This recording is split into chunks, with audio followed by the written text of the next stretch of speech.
अशा कार्यक्रमाला या ठिकाणी उपस्थित झालेले आहात. आपल्या सर्वांना मी माझा एक क्रांतिकारी जय भीम करतो. आपण सर्वांनी क्रांतिकारी जय भीम. या क्रांतिकारी जय भीमला आपण सर्वजण जपावं. जय भीम या शब्दामध्येच क्रांती आहे आणि डॉक्टर बाबासाहेब आंबेडकरांनी जी क्रांती केली ती क्रांती आपल्या सर्वांच्या घराघरापर्यंत पोहोचली आणि म्हणून तो महामानव डॉक्टर बाबासाहेब आंबेडकर झिजला नसता तर तुमचा आमचा देह सजला नसता. हे अत्यंत महत्वाचं आहे. तुमचा आमचा देह आज सजलेला आहे. अत्यंत सुंदर चांगल्या कपड्यामध्ये या ठिकाणी टवटवीत तुम्ही दिसता आहात.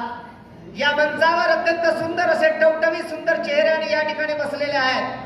तुमचं घर सजलेलं आहे, तुमचं आयुष्य सजलेलं आहे, तुमचे मुलं सजलेलं आहे. तुमच्या घरादारासमोर जे सुंदर असं छान असं घरासमोर गाडी आहे, घोडा आहे, सुंदर असं मान आहे, सन्मान आहे, हा फक्त डॉक्टर बाबासाहेब आंबेडकरांमुळे आहे. आणि म्हणून त्या डॉक्टर बाबासाहेब आंबेडकरांसाठी जोरदार टाळ्या झाल्या पाहिजे. आम्ही सुंदर कर्तव्य करतो, सुंदर कृत्य करतो, सुंदर कर्म करतो आणि सर्व काही करत असताना स्वतःची गोडवे गात असतो. माझ्या मुलाने हे केलं, माझ्या मुलाने ते केलं, माझ्या मुलाने अमक केलं, माझ्या मुलाने ढमक केलं. पण हे सगळं काय केलं की माझा सर्वात मोठा बाप, माझ्या आई बापांपेक्षा सर्वात मोठा बाप, माझ्या आई वडिलांनी मला जन्म खरा दिला, परंतु माझ्या आई वडिलांनी जन्म दिल्यानंतर त्याला सार्थक करण्याचं काम डॉक्टर बाबासाहेब आंबेडकरांच्या कर्तृत्वाने झालं. आणि म्हणून डॉक्टर बाबासाहेब आंबेडकर हा माझा खरा बाप आहे हे मला या ठिकाणी आवर्जून सांगावं असं वाटतं. बाबासाहेब आंबेडकरांनी क्रांती केली नसती, काहीतरी त्यांनी आपल्या विचारातून क्रांती विद्रोह पेटवला नसता तर आज मला सुंदर तुमच्या समोर बोलता आलं नसतं, माझ्या अंगावर चांगले कपडे नसते, मला नोकरी मिळाली नसती, खायला धड मिळालं नसतं आणि कुठेतरी एखाद्या कोपऱ्यामध्ये रस्त्यावर पडलेला असतो. आणि म्हणून बाबासाहेब आंबेडकरांचे उपकार मी जन्मामध्येही कधी विसरू शकणार नाही. आणि म्हणून समता सैनिक दलाच्या गोष्टी करत असताना, भारतीय बौद्ध महासभेच्या गोष्टी करत असताना, सभा मंडपामध्ये उपस्थित राहत असताना, अनेक कार्यक्रमाला हजेरी लावत असताना आपण त्या ठिकाणी कार्यक्रमामध्ये मशगूल होऊन आपण सगळं काय करतो. परंतु खऱ्या अर्थानं धम्म मला समजला का? खऱ्या अर्थानं धम्माचं मी आचरण करतो का? धम्माचे संस्कार माझ्यामध्ये आले आहेत का? याचा विचार आम्ही सर्वांनी सर्वप्रथम आपल्याला केला पाहिजे हे मी तुम्हाला आवर्जून सांगू इच्छितो. आम्हाला दुसऱ्याला प्रश्न विचारायची सवय लागलेली आहे. हा असा करतो, ते तशी करते, तो तसा करतो, आम्ही चुगल्या करतो, चहाड्या करतो, निंदा करतो, नालस्ती करतो.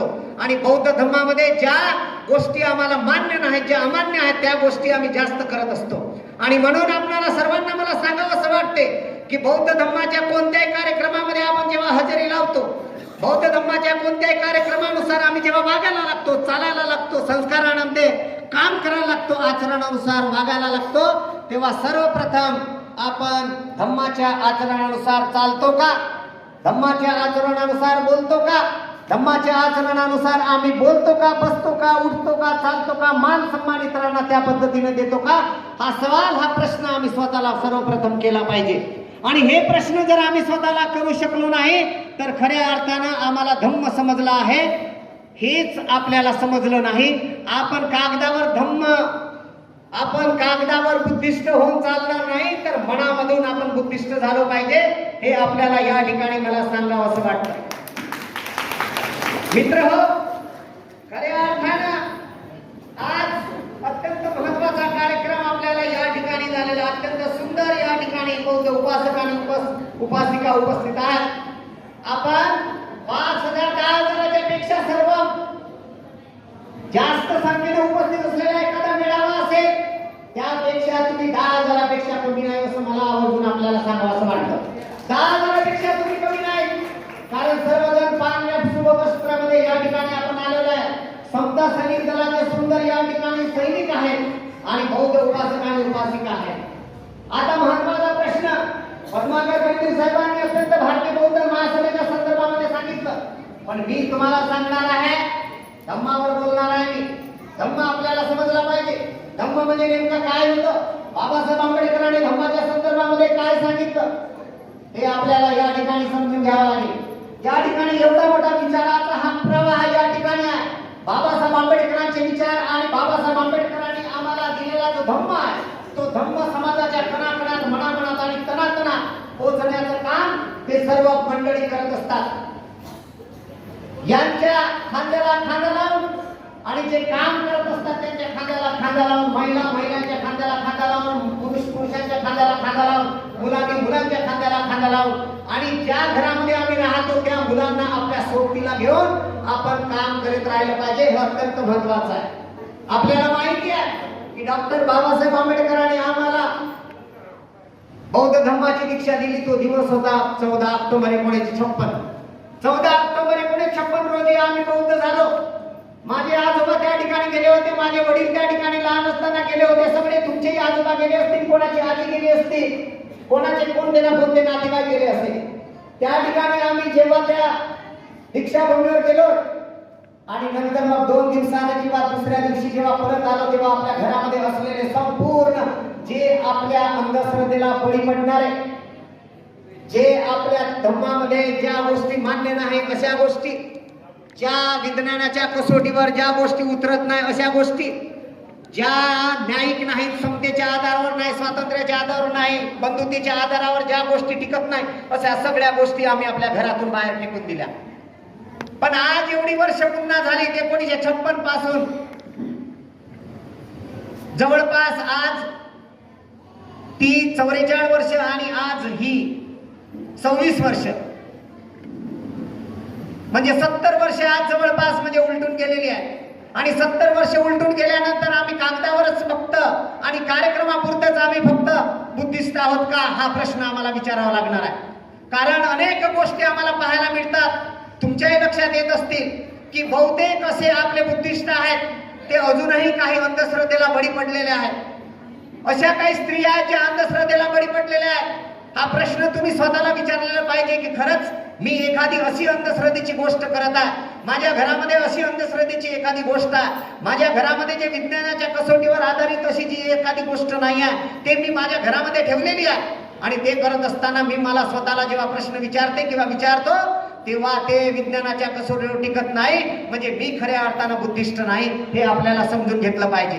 आणि म्हणून मित्र हो, विज्ञानाच्या कसोटीवर न टिकणारी कोणतीही गोष्ट म्हणजे बौद्ध धर्मामध्ये त्याला मान्यता मिळू शकत नाही. आणि बाबासाहेब आंबेडकरांनी आपल्याला माहित आहे 14 ऑक्टोबरला बाबासाहेब आंबेडकरांनी भाषण केलं. त्याच्यानंतर 15 ऑक्टोबरला सुद्धा बाबासाहेब आंबेडकरांचं भाषण झालं. बाबासाहेब आंबेडकरांचं 15 ऑक्टोबरला सकाळी नागपूरच्या दीक्षाभूमीवर भाषण झालं. नंतर चंद्रपूरला 15ला संध्याकाळी आणि 16ला त्या ठिकाणी दीक्षेचा समारंभ आयोजित केलेला होता.